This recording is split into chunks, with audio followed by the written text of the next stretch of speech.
I said, guess who's back? Man, guess who's back? I said, Judge Michael Alexander sees the contest 114 to 113, Wardley. Judge Howard Foster sees it 115 to 112, Clarke. And finally, Judge Mark Bates sees it 113 to 113. This bout has been ruled a draw. what's going on, guys? It's Batchat TV and I'm back with another video.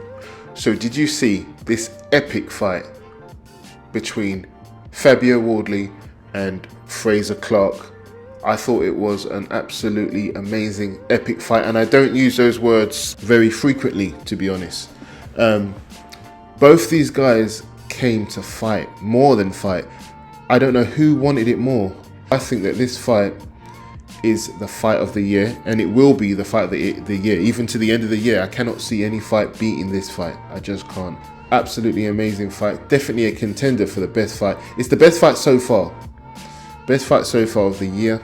It's actually the first time in a long time that I can say that I enjoyed the decision being a draw. I absolutely enjoyed the fact that it was a draw. I would not have liked to see any of these men lose. Both men gave everything. Every second was action-packed. If you left the room for a few seconds, you would have missed something epic. Early rounds, I felt like Clarke really showed his, Olympic amateur pedigree with the jab, and he was just his distance control. He looked sharp. Wardley was just kind of warming up. He was a little bit slow to warm up first round. End of the second round, I would say Wardley kind of landed a few shots. One thing I noticed between the two was that Wardley definitely has more power. Wardley is the power puncher.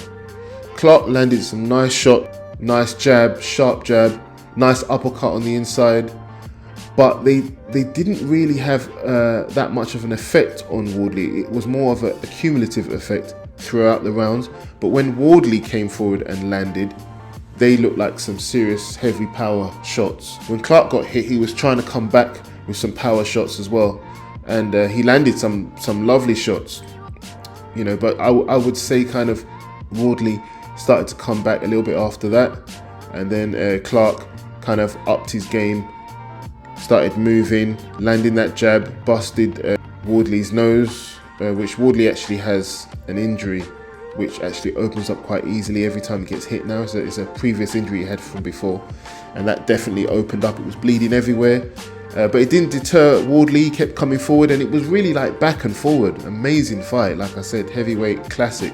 I would say Wardley came back during the middle rounds, and there were some rounds before the knockdown where Wardley was actually coming on quite strong. He would fight in kind of spurts in a way, would come forward suddenly with a burst of punches, and he landed a lot of punches on Clarke. I think it was the 5th or the 6th round, when he landed, I think it was a left hook. Clarke went down. First time I've seen him down actually, but I think he's been down before, but first time I've seen him down. It wasn't exactly like a flash knockdown, but he was moving away. He was actually running away as Wardley was coming on strong, and he was kind of backing away, so he kind of got hit as he was backing away. The momentum kind of took him down, but it was still a solid contact, so it doesn't matter, but it wasn't kind of like really powerful, and Clarke didn't really look like he was shook by it or anything like that. So a little bit more than a flash knockdown, but definitely a legitimate knockdown. Clarke got up, and I think he went on to actually win the round. Just smart boxing. One thing I noticed about Clarke, the difference between Clarke and Wardley, is Clarke seems to be a little bit more reserved.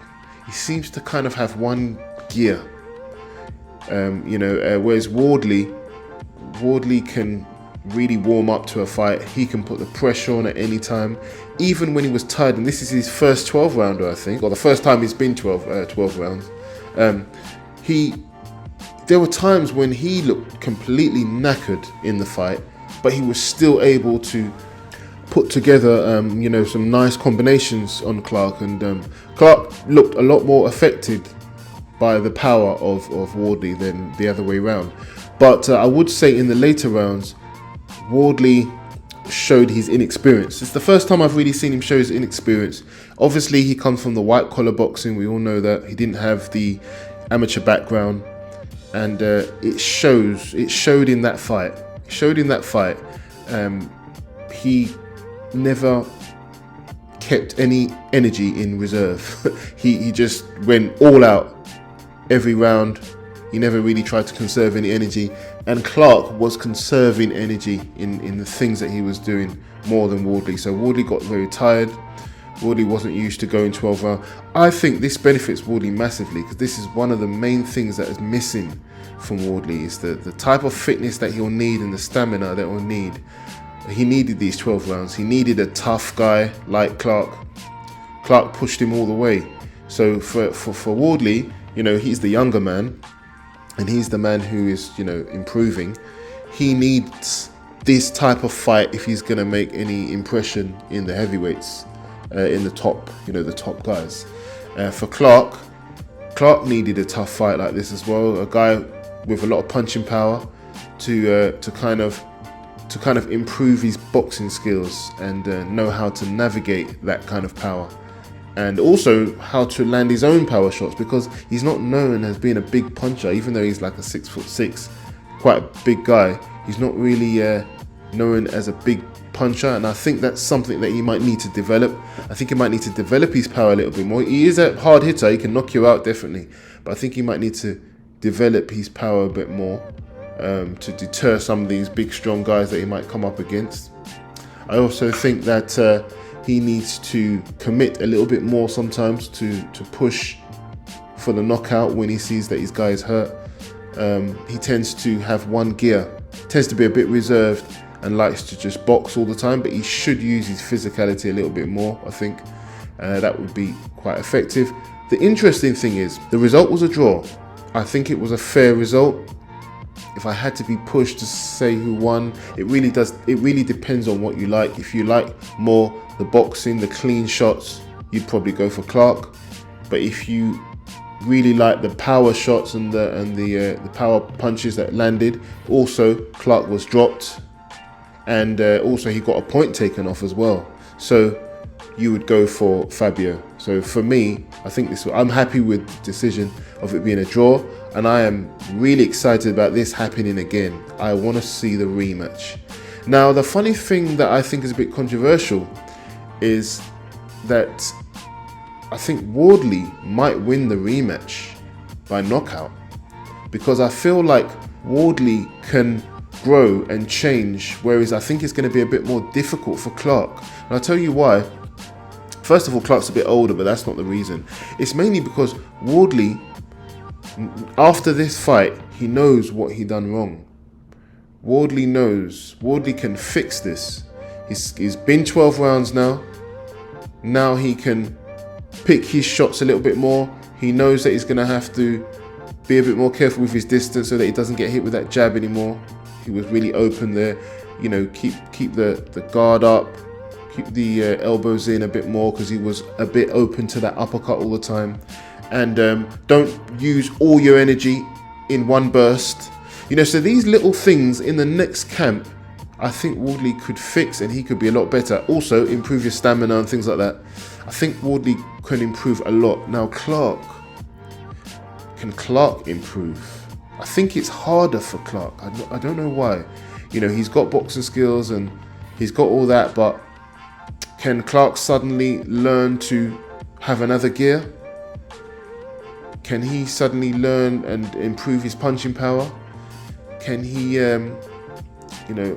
develop that killer instinct where he goes for the knockout like Wardley naturally does? I just feel like that might be more of a difficult transition than what Wardley needs to do to improve. I'm not sure. Let me know what you think about that statement. I could be totally wrong, but I just feel like I wouldn't be surprised if in the rematch Wardley knocks him out this time. Wardley just seems to have this tenacious character in him that he wants to go for the knockout. But at the same time, Clarke proved me wrong. I thought Clarke was a bit soft, to be honest. And I just felt like when I saw him against Dave Allen and a few people, you know, he could have knocked out Dave Allen, and he didn't really go for it in the way that he could have, and that in the way that he was supposed to.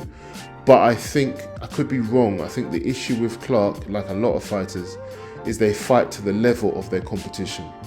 If they fight someone who's completely useless, they tend to have bad performances. But when they fight good fighters, they're forced to up their game, and I think that applies to Clarke. So I don't want to judge him in that way. I thought he gave an amazing performance, and I think he's got a lot in him. It's just that I feel like this was the first time I seen Clarke really have that kind of tenacity in him. It kind of reminds me a little bit of Anthony Joshua, when Anthony Joshua took some losses and he was trying to box instead of utilize his power. Joshua was kind of gun shy, you could say, to go for the knockout. Clarke's a little bit like this. He seems a bit gun shy to go for the knockout. You know, I see there is a slight difference in mentality. The rematch will be epic, I think. Both these guys are going to go for it just like they did in the first. They're both going to make the adaptations that they have to. And so I think it's going to be a great fight, but I think we'll get a winner in the rematch. And although Clarke arguably won this fight, I think Wardley might be the one to really make the difference. I don't know why, I just think Wardley's got the power. And we all know at heavyweight, power is extremely important. So I don't know, let me know what you think. It was a great fight. If you enjoyed it, let me know. Would you like to see the rematch? I'm sure the answer is going to be yes for most people. Who would you like to see both these men go on to fight? I'm on to the next one. I said, guess who's back? Man, guess who's back? I said, guess who's back?